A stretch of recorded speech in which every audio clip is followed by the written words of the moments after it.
everybody. We're back with our trauma series. We're talking about orthopedic trauma this morning. And let's see here.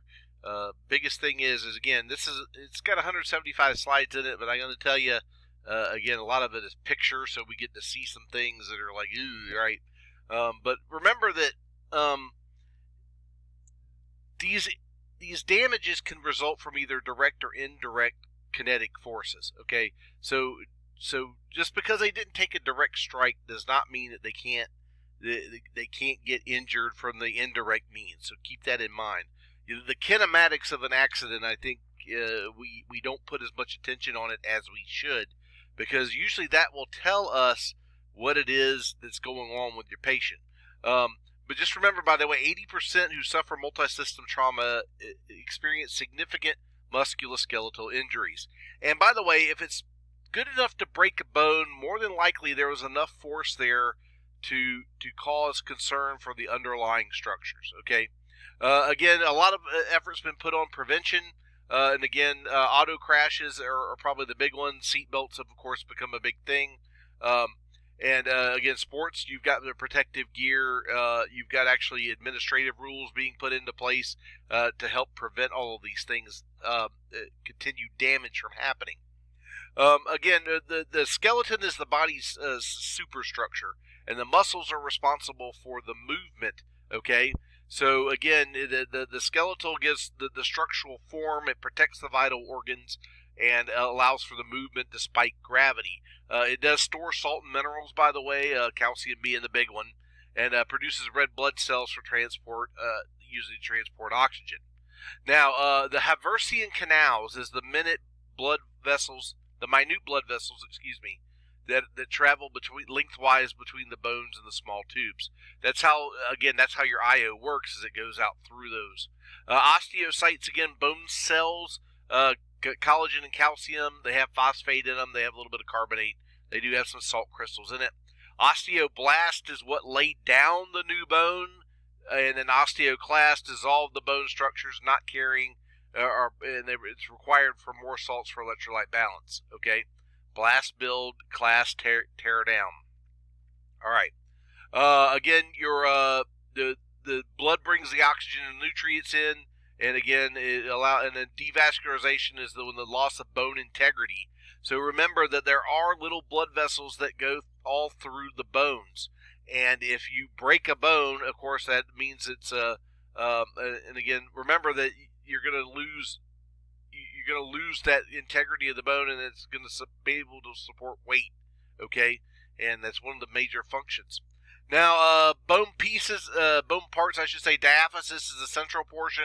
Epiphysis is usually the widened articulating area of a bone, and then the callus bone is the tissue with the epiphysis. It's kind of spongy, and if you think about a femur, that's kind of the way that it's set up.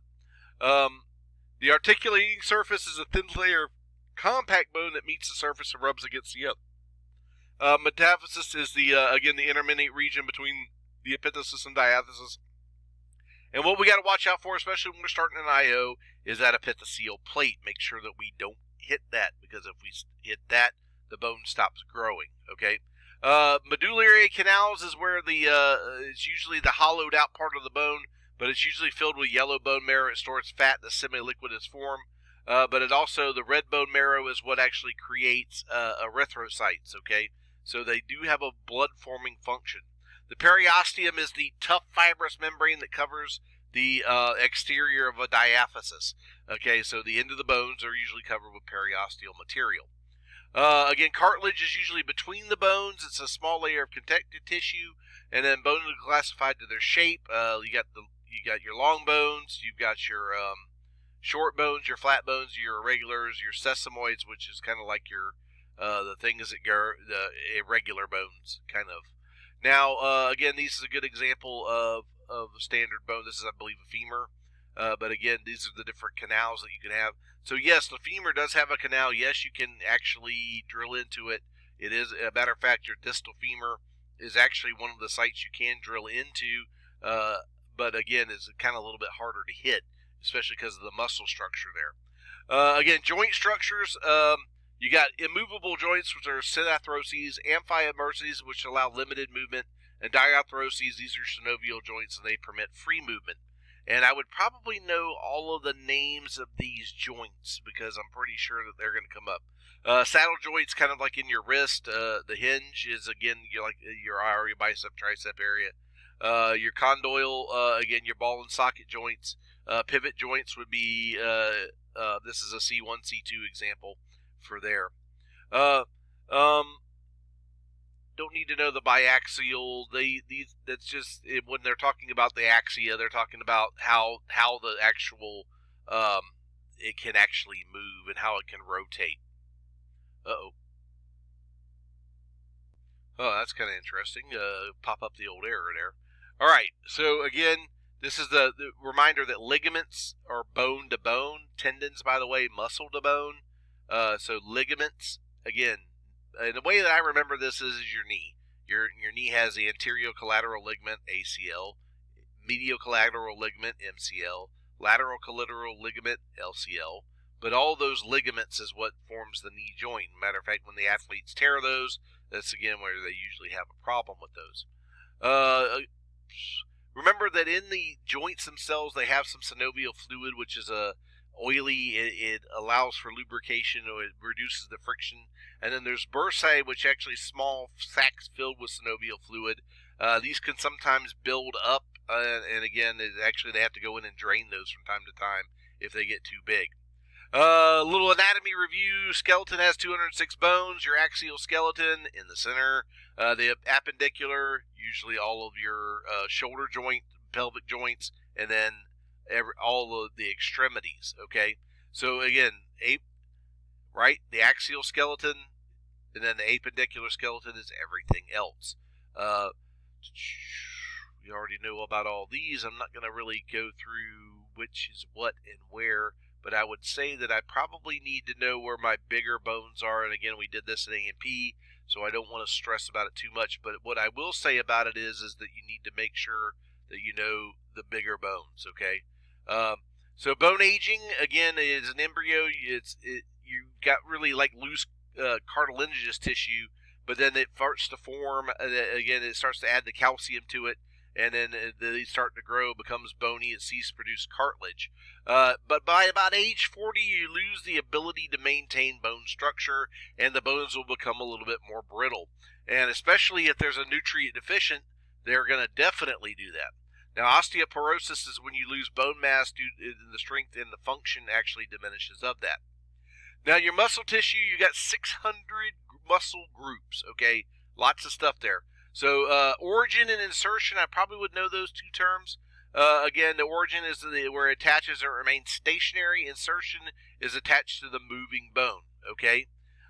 Tendons, again, connect muscle to bone. And again, it kind of depends upon the classification of what type of tendon. But again, for our purposes here, guys, it has to do with muscle, tendon connects to the bone. Again, the muscle tissues. Sorry about that. The error messages keep picking up because, of course, the internet's down right now here at the college. So I'm trying to sit here and try to get some videos done while we're doing that. All right. So we talked about that. Muscular injury. Again, direct, blunt, or penetrating trauma. And usually does not contribute to the hypovolemia and shock. Usually it's kind of contained within that vessel. But they do get bruising, and therefore you lose function of that, okay? You can get muscle cramps from overuse, muscle spasm. They'll strain out. Again, a contusion. Again, the blood vessels leak into the area. Again, it can cause pain, swelling, a little bit of redness, and the injury may cause actually hematoma. Compartment syndrome is when the area starts to swell into that tissue. The deep burning pain out of proportion to the apparent injury. And the legs, by the way, are the most common place to get a compartment syndrome. Penetrating injuries, again, that can sever items. And by the way, it can introduce an infectious agent into there. Your fatigue of the muscles, again, you overuse them. They require time to replenish their energy. Again, remember, even though they are mitochondria filled, remember that, again, muscle mass strength diminishes, by the way, and exertion actually becomes painful at that point. Again, your muscle cramping, again, they lose usually their electrolytes and they begin to spasm. And again, so it's also due to not having enough energy in there to actually work it. So if you're doing a really hard workout and you've extended too far, again, you're going to start cramping. Again, the spasm is, again, the intermittent, clonic, and continuous tonic contractions, and it usually subsides uneventfully with a little bit of rest. Now, when you strain it, you overstretch the fibers, and when you stare it, you actually stretch and tear those, and it, again, starts to cause pain. Now, remember, a little bit of this is actually okay, because that's how you build new muscle mass, is by you tear it down, and then you start to build more. But again, remember, too much of a good thing is not good. All right. So the types of joint injuries you can get are sprains, subluxations, dislocations. Again, and a sprain is simply where you tear the capsule's connective tissues. Again, I would probably know these three grades. Grade 1, minor. Grade 3, oh yeah, complete ligament tears. Okay. These are the ones that you look at and you go, ugh. All right, now subluxations is a partial bone and end displacement. Joints separate under stress, and they're stretching the ligaments, and of course you're going to get a lot of swelling quickly. The range of motion will be limited, and the joint's going to be completely unstable. And a full luxation of that is called a dislocation, and again, it's actually notable. And this would be a great example of a knee dislocation. Ow, ooh, ah, ah, ah, ah, ooh. By the way, extremely painful. You really need to splint this very well.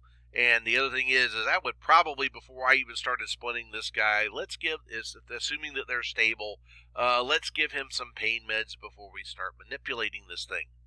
Now, again, a bone injury, a fracture is when you disrupt the bone continuity. It can be direct or incorrect, and you need to analyze that mechanism of injury, because remember, a lot of force is there. But not only do you have the problem with the bone, but you got tendon, ligaments, nerve damage, veins, artery damage. All of these things go along with a fracture. Now, again, you're closed or open. A hairline or a green stick fracture is another name for it. The impacted, this is when it actually squishes down and crunches. Transverse is when it's a clean break across. Your oblique is kind of at an angle. Comminuted is when it pulverizes. Spiral is actually when it twists and turns. Green stick, again, very young bone does the green stick fractures. And an epiphyseal fracture, that's why we're worried, because again, that stops the growth plate action. So again, a closed fracture, there is no significant displacement of the fracture, and the fracture does not penetrate the skin. But an open fracture, you got sharp bone ends that travel through the limb, and the fractures the bone. And again, biggest problem with an open fracture is you got a chance of infection. And this is a nice gruesome femur that appears to be sticking out the end. And you're kind of going, ew, yuck, right?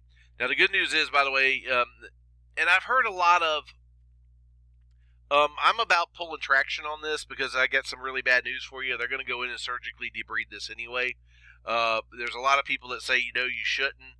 I'm a fan of, go ahead and pull the traction and see what happens. If the patient says, no, it hurts more, stop, and then immobilize it where you have it. Now, we talked about all these, we talked about all those, and there we go. So there's a good picture of which, again, the types of fractures. The big ones, again, you probably should know every one of these. Again, and there you go as an example of an impacted. A lot of impacted fractures end up actually up here on the hip, actually. Now, again, your pediatric, they use the Salter-Harris system. Don't need to know that.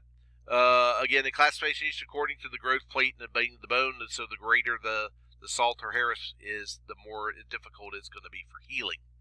And again, just remember, as you get older, it takes more. Again, a kid breaking a bone 4 to 6 weeks, an adult breaking the bone 6 to 12 to maybe even 16 weeks. Okay, if they're really old, again, or they have history of osteoporosis, it could take even longer. Women usually get osteoporosis more than men do, by the way, and that's due to a menopausal change in hormones. And osteopenia is a natural condition where the bones deteriorate with age. Okay. And again, we do lose, most adults usually lose about 1 to 2 inches due to the skeletal, you're compacting the impact of gravity over their lifetime, by the way. So yeah, you started out 6'2", you end up 6'0". Your mom started out at 5'4", now she's down to 5'2". That's kind of a normal thing that happens. Okay. Now the bone repair cycle. A couple of things that I would probably know: the callus is the where you get cartilage growth, and then the callus rigid is the bone where bone modeling actually reoccurs. So it's going to form the callus, and then it's going to calcify that again. And the fracture hematoma, by the way, is where the area fills with clots, and the clots mixture with collagen. So that's actually is part of the repair process. Now again, remodeling is gradually bone shaping, and then again, if they're misaligned, by the way, the bones will not heal properly, and they will not actually return to normal. So that's why the setting of a bone within probably 2 to 3 days is so very important. Sooner, by the way, the better. So to do smoking, by the way, diabetes, infections, using immunosuppressant drugs, those are going to stop. Oh, by the way, NSAID use, because everybody wants to take Tylenol and aspirin. Just remember that actually stops the bone repairing cycle. And pre-existing conditions can interrupt this as well. All right. Now, we're going to start on this next chapter on the second part of the video. So we will see you all then.